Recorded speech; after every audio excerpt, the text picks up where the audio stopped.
Well, throughout my career, was there anything that I would change? Yeah. Well, we'll get into this topic, I guess. After I broke my neck the second time, the first time in WWE, I was introduced to painkillers. And when I started taking them, I really liked it. I mean, it masked the pain. I couldn't feel the pain. It kind of gave me an energetic feel. It didn't make me feel nauseous like it does a lot of people. And I started taking it. I was taking one every 4 to 6 hours like I was told. But after a while, you build a tolerance, and one doesn't work anymore. Then you have to take two, and 2 led to 4, 4 Was this led to 8. Oxycontins? This was extra strength Vicodin. The Oxycontins are a lot more powerful than the Vicodin. But I was taking 65 extra strength Vicodin a day. Whoa. That's how out of control I got. And I was hiding it from the company. And I mean, I was in serious trouble. And does that even make you high at that point, or does it just keep you from going into withdrawals? It kept me from going through withdrawals, but there were times where I passed out. I mean, the company knew. Some of my friends knew. I'll give you an example. There was one point. This is how bad it got. There was one point in my career where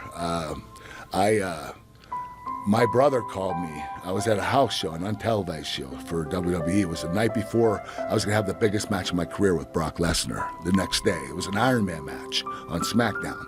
And my brother calls me and says, "Hey, your sister just died of a heroin overdose." And it crushed me.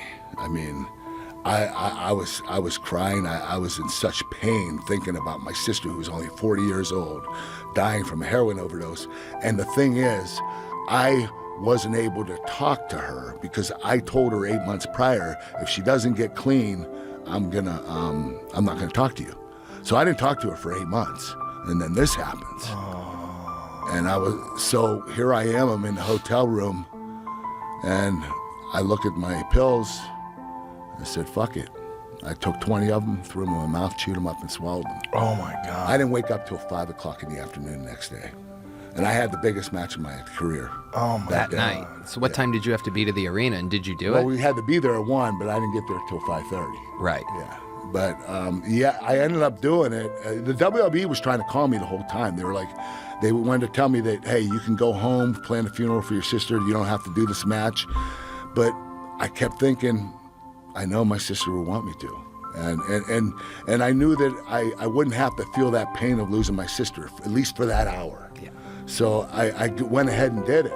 And it was actually one of my best performances of my career, which is kind of crazy. But that was a really rough time. The painkillers are the one thing that I do regret I did in the company. I wish I was never introduced to them. But do you think you had to take them? I mean, it sounds like you were in such excruciating pain all the time. There were times I needed to take them, and there were times I didn't. But I was so far deep into it that I had to. I mean, I'm not going to lie to you. I would go to sleep at night. I would have 15 pills sitting on the desk next to me for when I wake up, because I knew I was going to have withdrawal when I got up. I'd wake up sweating, shaking, and I'd grab those, throw them in my mouth, chew them up, and swallow. 15 at a time. 15 at a time. Wow. Yeah. Most people, 15 at a time will kill you. Well, it Right? didn't kill me. I took 20 at one time when my sister died. So I've been really lucky. I've been blessed. I honestly, I don't think I should be here today. How'd you get off of them? Okay.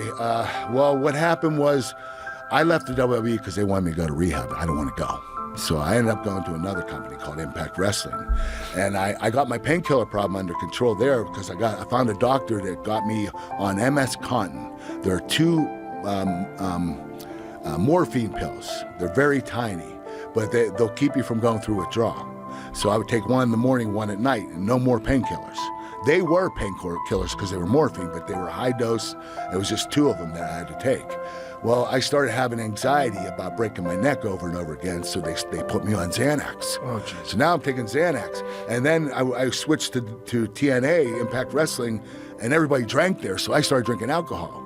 So I'm mixing, having these cocktails, and I'm so out of control that I'm driving, okay, from town to town, drinking a 12-pack of beer, and I got 4 DUIs in 5 years. Oh, I lost my reputation, everything I worked for. I was at the lowest point in my life, And I remember calling my wife from jail after my 4th DUI, and she said, listen, I can't do this anymore.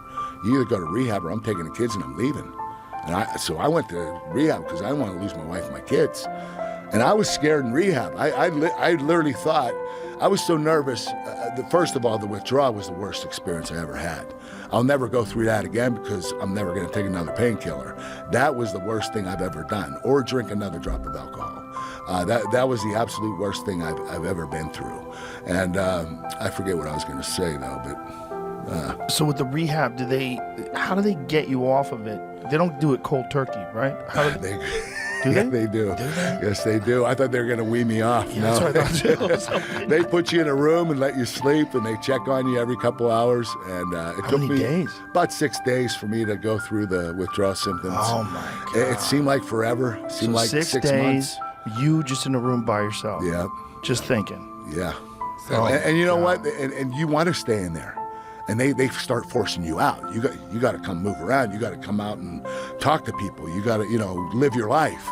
And you're so exhausted. For the first 2.5 weeks, I didn't want to move. I just wanted to stay in my bed. Wow. But they were forcing me to get out of bed and be in conversating with people and trying to go and eat and go to meetings and do all that stuff you do in rehab. So it was really tough. How long did it take before you felt normal? Well, I would say 2 weeks where I really felt normal. But the thing is, the last 2 weeks, because I spent a month in rehab, the last 2 weeks, I was so nervous that I was going to fuck up again. Like, I literally didn't want to leave rehab.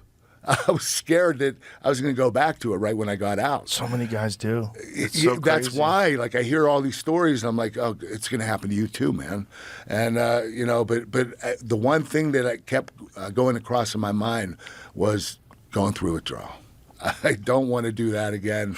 And I know if I start taking them, I'm going to have to experience that again, and I don't want to. It was that bad? It was that bad. What is it like? What does withdrawal feel like? Okay, you're sweating because you're hot and you're cold at the same time. You're shitting your pants. You're throwing up. You can't think straight. Your body's shaking. You're getting hot sweats, cold sweats.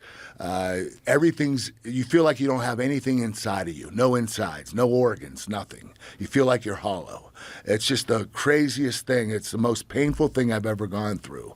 And, I'm sure people have been in a lot more pain than that with certain things they've had done to themselves. But for me, that was the worst.